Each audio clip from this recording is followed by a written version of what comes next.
And without further ado, I think we're on to the first presentation, which is Erin. So I'm going to share the screen and start the presentation. And well, I'm going to minimize the pictures for you here. So you won't be bothered by that. I can't do anything about the subtitles though. So I don't necessarily need this one. Great. So here's the microphone. And if you'll hold on just 1 second. Here, And whenever you are ready, you are good to go. just push the arrow. Yep, or there's the slide clicker on the arrow. Yep. Okay. Back and forward. Good morning, everyone. I'm Erin Savage, and I'll be presenting my research. Actually, this is on the wrong slide. Oh, I might have to turn it on. Sorry.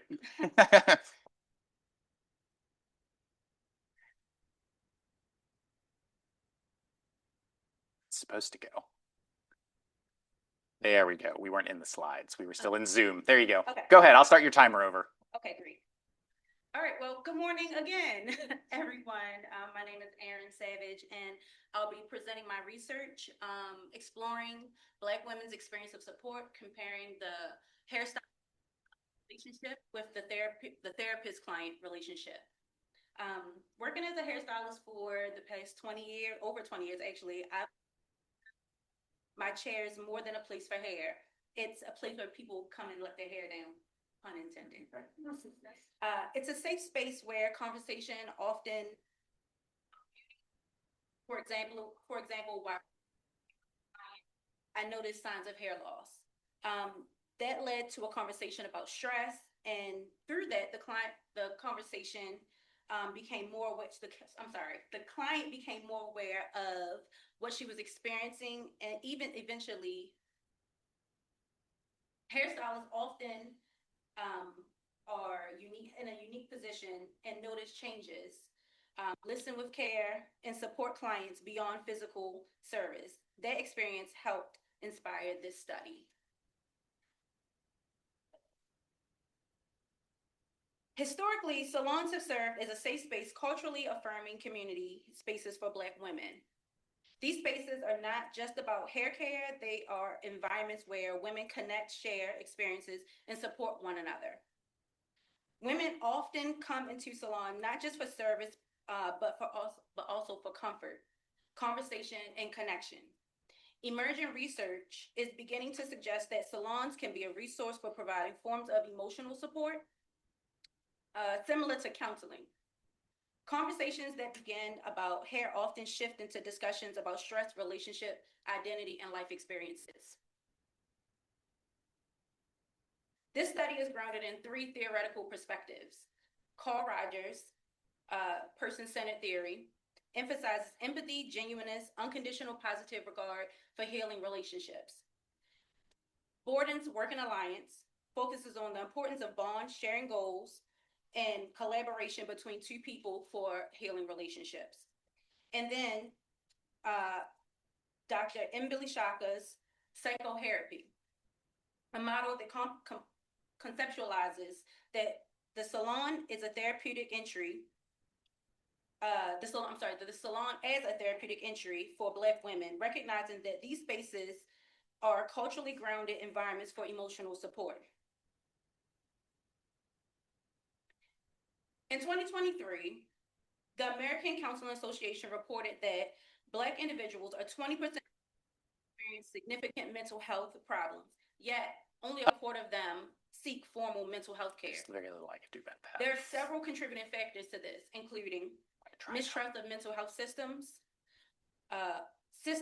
cultural norms around strength and resilience, lack of Black therapists, and judgment of.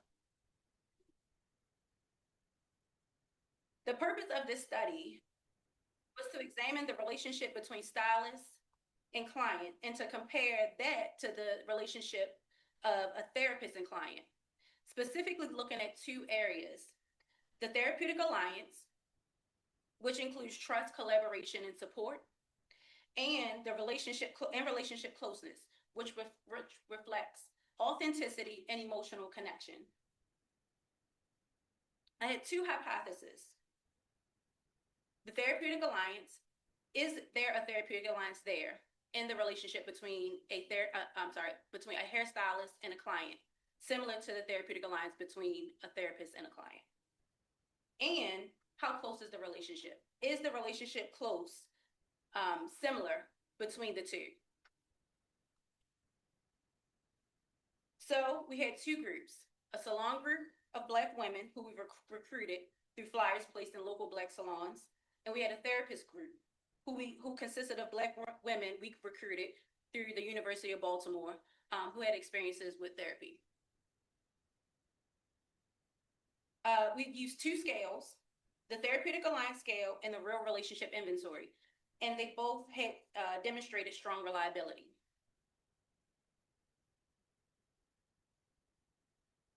Participants completed survey either through a link on Qualtrics, or in the salons, they scanned the QR code on the flyer.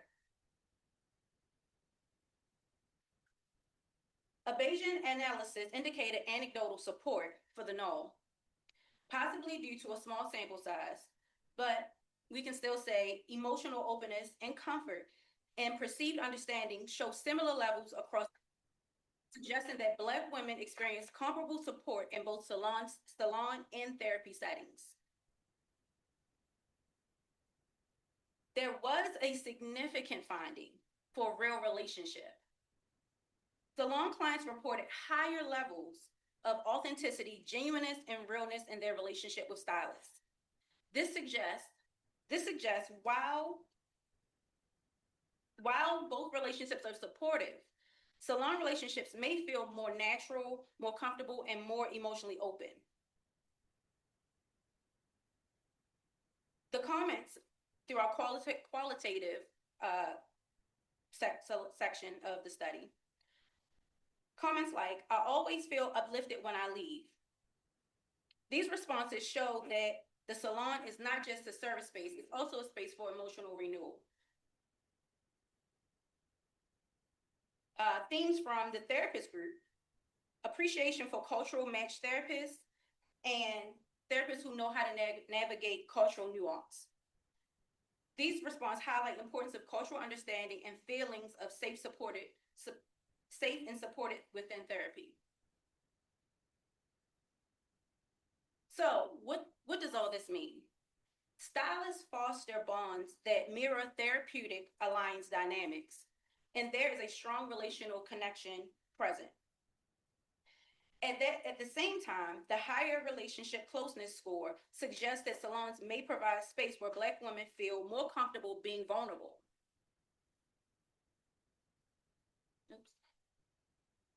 This aligns with recognizing salons as emotionally authentic, community-based healing environments. Though there are limitations that we must consider. Small sample sizes reduce generalizability. So there's also potential for self-selection and volunteer bias, meaning participants who already value these relationships were more likely to more likely to participate. But the implication, these findings highlight the healing potential of Black salons. They suggest that stylists may serve as accessible, culturally affirming support figures. While salons do not replace therapy, they can bridge the gap between stigma and formal mental health care. Future research, I think the most important next step is the larger sample. Future research should include more salons across different regions, and diversity of these experiences. In conclusion, Black women experience meaningful support in both salons and therapies, with salon relationships showing stronger authenticity and cultural safety, supporting psychotherapy-informed approaches in community mental health. So, in closing, the research isn't just about comparing relationships. It's about recognizing where Black women already feel safe and supported and seen. So, healing doesn't always start on the couch. Sometimes it starts in a chair, the salon chair. Thank you. Okay. I was told online we need to move the microphone closer to someone standing there, but we can take a couple questions now. If you would give me that microphone, Lev, and turn that on, and you can give it to Dean Spencer. Oh, what a great talk. Thank you very much. Now, I've been familiar with research of barbers being trusted partners, and this is similar to that. But I'm also really interested in your background as a hairstylist and now as a psychologist. What are your future plans? Are you going to continue styling hair and doing psychology, or just tell me a little bit about that? So I feel like I have a lot of dreams and a lot of plans. I started I started in psychology because I saw a need from talking to my clients and my clients feeling safe. And sometimes they come in and that is the only place they feel safe, that I'm the only person they have to talk to. Sometimes they are supporting others while just putting themselves to the side. And so I would love to continue, maybe not necessarily working behind the chair and actually styling, but being able to maybe train other stylists how to be compassionate and holistically provide hair services while being a support system for their clients. Um, if I could, I would continue to do hair probably for because it's just something that I do enjoy, but it's very laborious. And so I do want to pass the torch, but also add in that support factor. I love the idea of developing educational programs for people to benefit from your bridging the gap there. So thank you. You're welcome. Thank you. Any other questions? All right, you can pass it all the way down there. And then I will set up for the next person, if you don't mind stepping just to the side here real quick. Yep.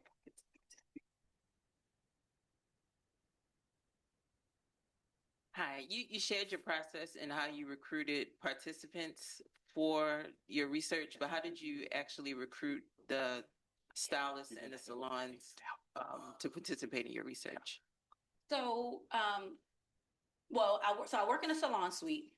So I went to my friend who's a stylist in the salon suite, and then she's also the owner of the suites, and she was like, "Well, go give them to everybody in here." And so that's what I did. I also, just by being in the industry and meeting just people along the way through other people and following them on social media, I reached out to them and said, "Hey, is it okay if I come and bring my flyer for your clients to take a survey about how Black women experience support?"